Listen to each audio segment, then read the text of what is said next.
முடிஞ்சு போச்சு. ஈசான மூலையில லேசான பள்ளி சத்தம் மாமன் பேர சொல்லி பேசுது. ஆறாத சோகந்தன்ன தீராம சேர்த்து வச்சு ஊரும் சேர்ந்து என்ன ஏசுது.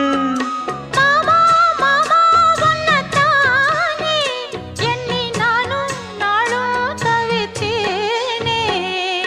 கூண்டுக்குள்ள என்ன வச்சு கூடி நின்ன ஊரை விட்டு கூண்டுக்குள்ள போனதென்ன கோலக்கிளியே.